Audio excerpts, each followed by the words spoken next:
தமிழை பிச்சை எடுக்க கூட உதவாதுன்னு சொன்ன மொழி கேட்டுக்கிட்டு நீங்க சொன்ன கேட்டு இருப்பீங்கன்னா நீங்க இருங்க, நாங்க கேட்போம், நாங்க கேட்போங்க.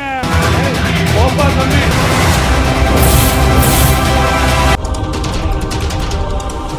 தோழர்கள் அனைவருக்கும் வணக்கம். நேற்றைக்கு மாலை இந்தியா கிளிஸ் சேனல்ல ஒரு ப்ரோமோவானது வெளியிடப்பட்டு இப்போது வரைக்கும் அதைத்தான் பேசும் பொருளாக வச்சிருக்காங்க.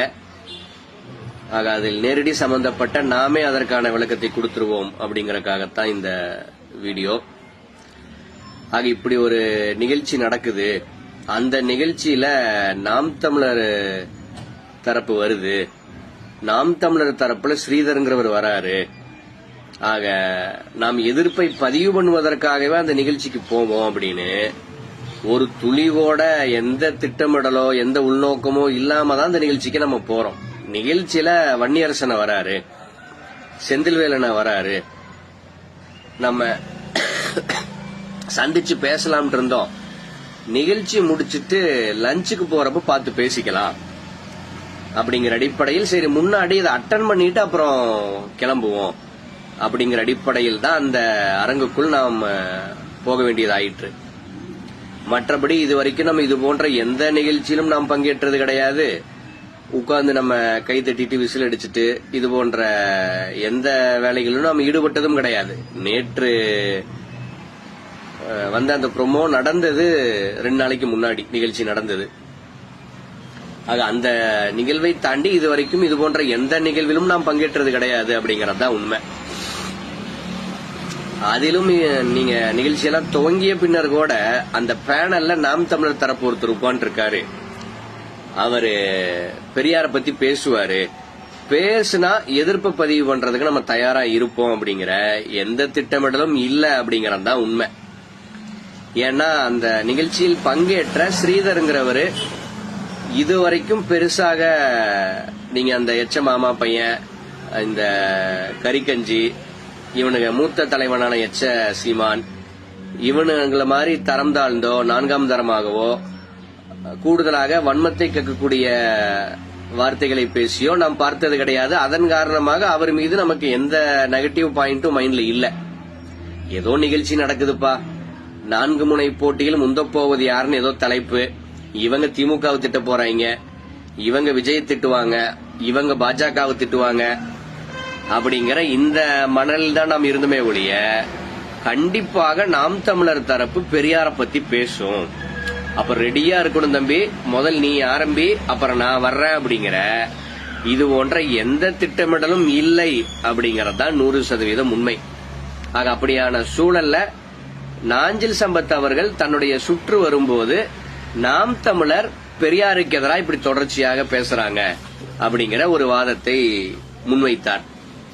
அதற்கு பதில் சொல்றேன்ட்டு நாம் தமிழரை சார்ந்த ஸ்ரீதர்ங்கிறவரு ஈவேராவை விமர்சிக்க எங்களுக்கு உரிமை இல்லையா அப்படின்னு பேச ஆரம்பிச்சதுதான். அப்போது என் பக்கத்தில் இருந்த சக்திவேலுங்கிறவர் திடீர்னு எந்திரிச்சு, நீங்க பேசுவது விமர்சனம் கிடையாது, அவதூறு, நீங்க பெரியார பத்தி பேசக்கூடாது அப்படின்னு இவர் பேச, திருப்பி அவர் மைக்ல நான் அப்படிதான் பேசுவேன் அப்படின்னு இப்படிதான்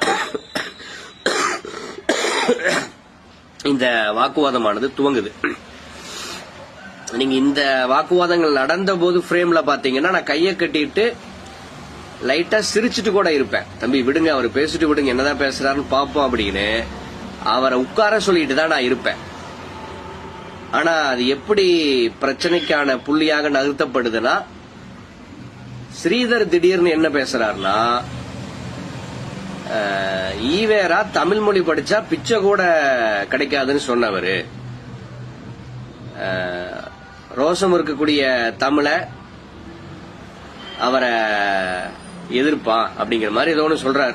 நீங்க அந்த வார்த்தைகள் கூட எனக்கு நினைவில்லை, அது அந்த ஃப்ளோல நடந்தது எல்லாமே. ஆக இப்படி பெரியாரை நோக்கி ஒரு பொய்யை மீண்டும் ஒரு முறை இவர் சொல்றார். அதாவது நாம் தமிழர் தரப்பில் சொல்லப்படக்கூடிய 1181வது அவதூறு இது அப்படிங்கிற அடிப்படையில் தான்.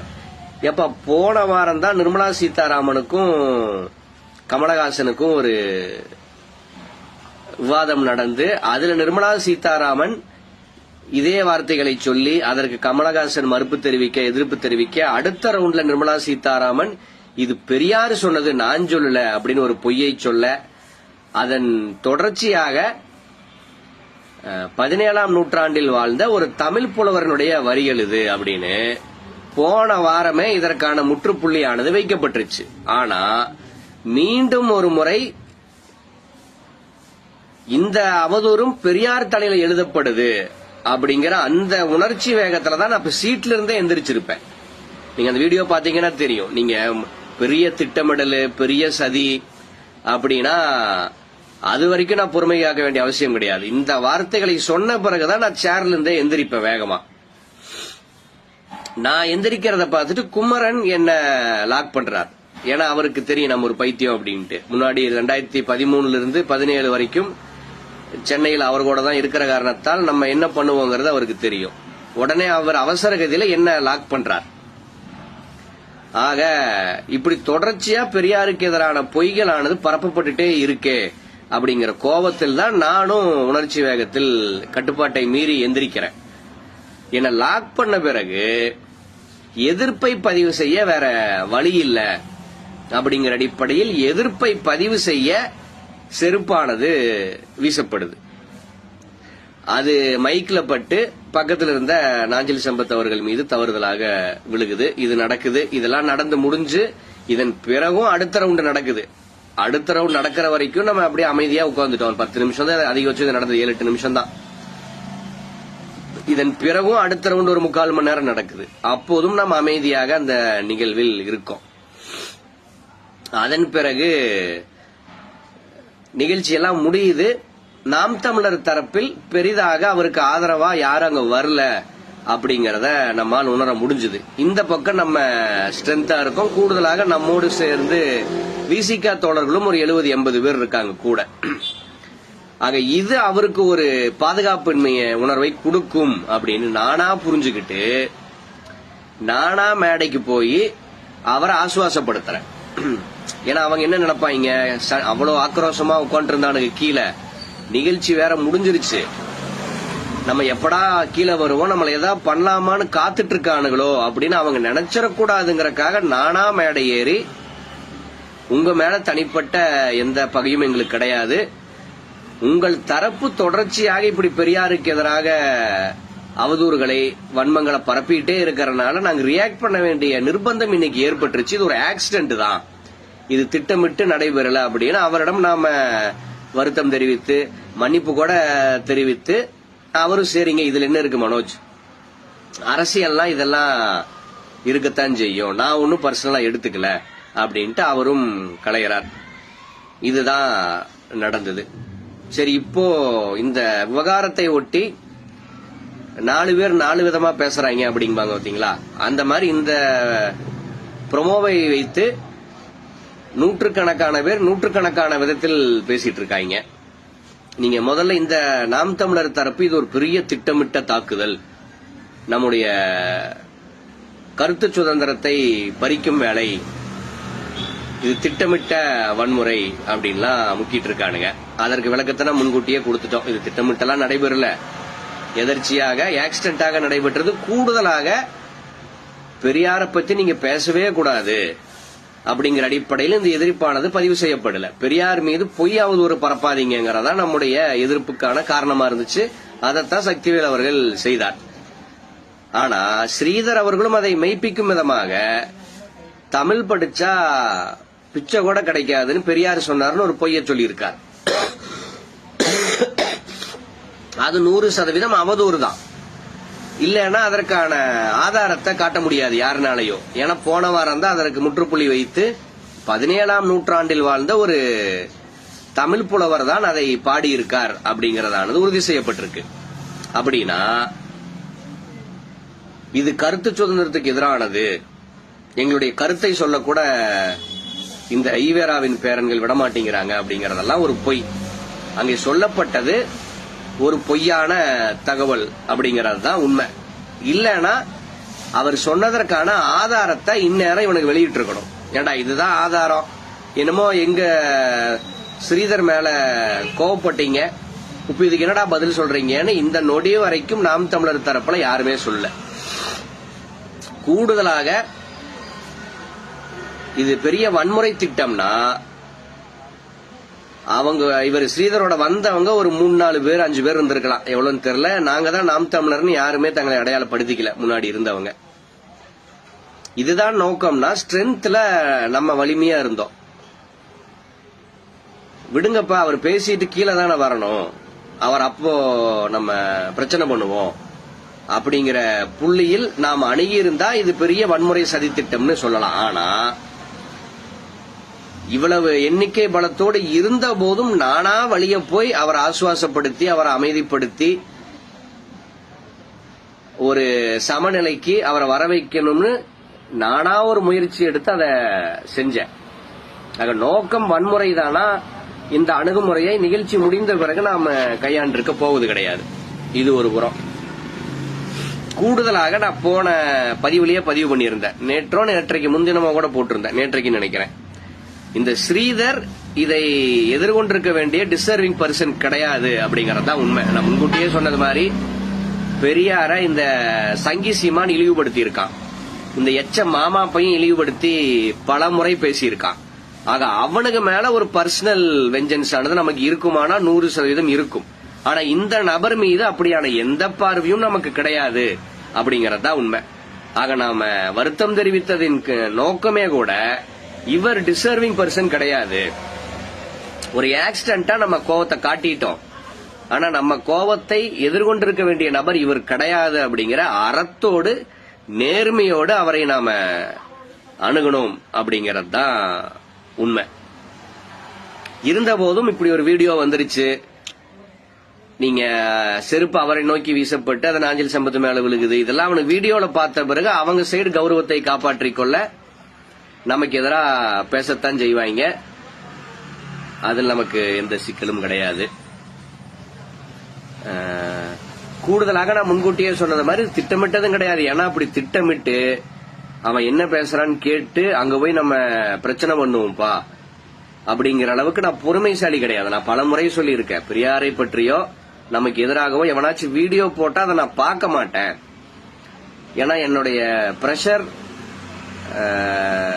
என்னுடைய கண்ட்ரோலை தாண்டி இருக்கும். கோவப்பட்டா நான் கண்ட்ரோல் ஆக மாட்டேங்கிற அடிப்படையில் வேற தோழரை பார்க்க சொல்லி அவர் இதுதான் செய்தின்னு சொன்னதை உள்வாங்கி நான் ரியாக்ட் பண்றதுதான் எனக்கு எப்போதுமே வழக்கம். நீங்க அதே போல அப்படியான மனதில் தான் நாம் இருக்கோம். அதன் காரணமாகத்தான் இது போன்ற எந்த நிகழ்விலும் நாம இதுவரைக்கும் பங்கேற்றதும் கிடையாதுன்னு வைங்களேன்.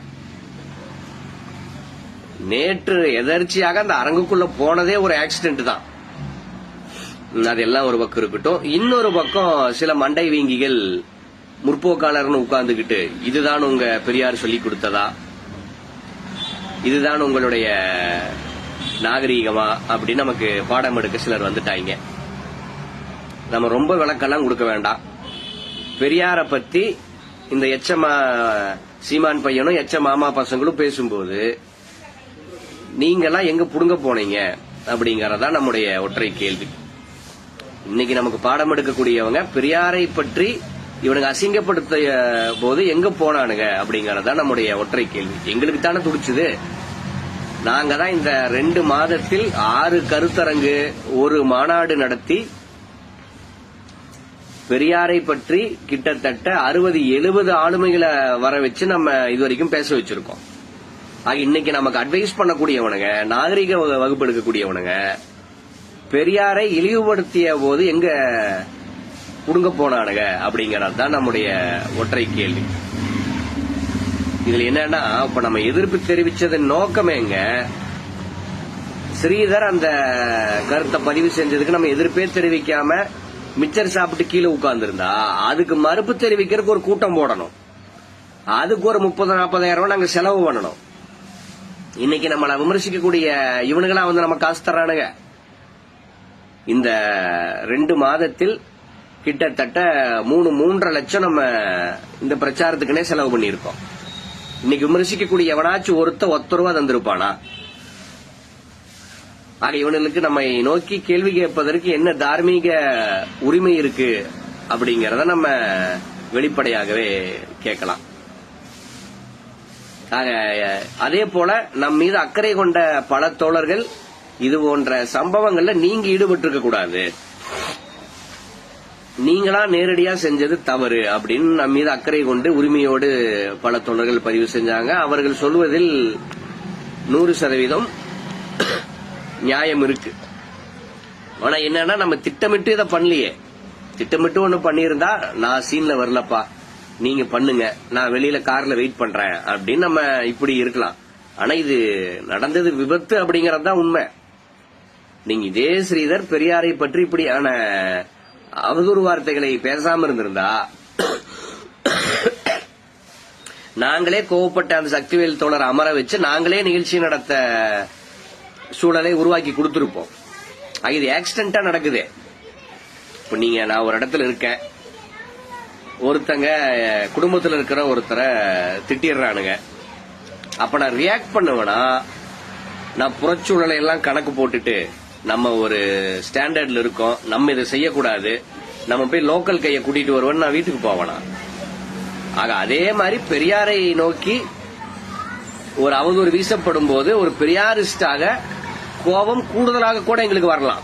ஏன்னா நீங்க முத்துராமலிங்க தேவரை பத்தி பேசினா அதற்கு எதிர்ப்பு தெரிவிப்பதற்கு ஒரு சாதியே இருக்கு. காமராஜரை பத்தி பேசினா காமராஜருக்கு ஆதரவா வர்ற ஒரு சாதியே இருக்கு. இப்படி ஒவ்வொரு தலைவருக்கும் ஒரு சாதி இருக்கிற காரணத்தால் அந்த தலைவர்களை பற்றி பேசுவதற்கு இங்க மிகப்பெரிய தயக்கமானது இருக்கு. ஆனா பெரியாரை யார் வேணா பேசலாம்.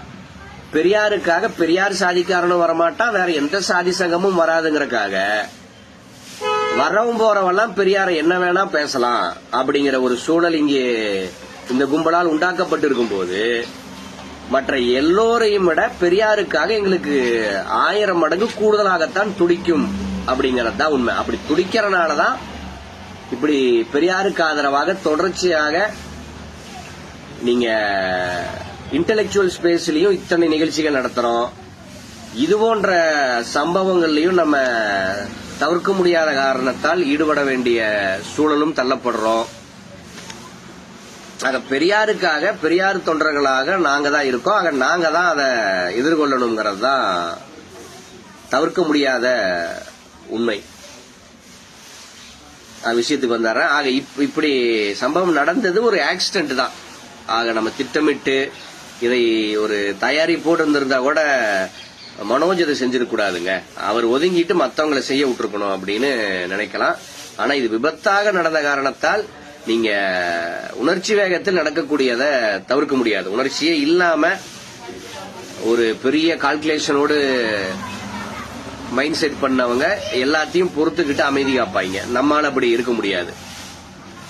பெரியாருக்கு ஒண்ணுனா உடனடியாக கோவப்படக்கூடிய இடத்தில் தான் நாம் இருப்போம். அதனால்தான் அந்த கோவத்தில் நம்மால் இத்தனை வேலைகளை நகர்த்த முடிகிறது. நீங்க நல்லா கூலா ஒரு பெரிய திட்டத்தோட உட்கார்ந்துட்டுலாம் இத்தனை வேலைகளை செய்ய முடியாது. கோவப்பட்டு தான் இத்தனை வேலைகளையும் செய்யறோம். அதுதான் நம்முடைய கேரக்டரும் கூட. ஆக இப்படித்தான் இந்த சம்பவம் நடைபெற்றுச்சு அப்படிங்கறத நம் தரப்புக்கும் நாம சொல்லிக்கொள்ள விரும்புறோம். கூடுதலாக இந்த சம்பவத்தில் டிசர்விங் பர்சனாக ஸ்ரீதர் இருந்திருக்க வேண்டியது கிடையாதுங்கிறது தான். ஸ்ரீதர் இல்லாம இந்த மஞ்சப்பொடி மாமா பையன், இடுமாவனம், வேற எவனுக்கு இது நடந்திருந்தாலும் நாம் 100% மகிழ்ந்திருப்போம். இவருங்கிற காரணத்தால் நம்ம கொஞ்சம் வருத்தம் தான்.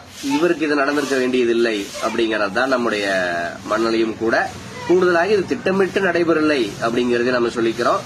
கூடுதலாக இது ஆக்சிடென்டா நடந்த காரணத்தால் நம்ம இதில் இன்வால்வ் ஆகாம இருந்திருக்கலாம்னு நினைக்கக்கூடிய தோழர்களுக்கு இது தவிர்க்க முடியாம உணர்ச்சி வேகத்தில் நடந்தது அப்படிங்கறதையும் நான் சொல்லிக்கொள்ள விரும்புறேன்.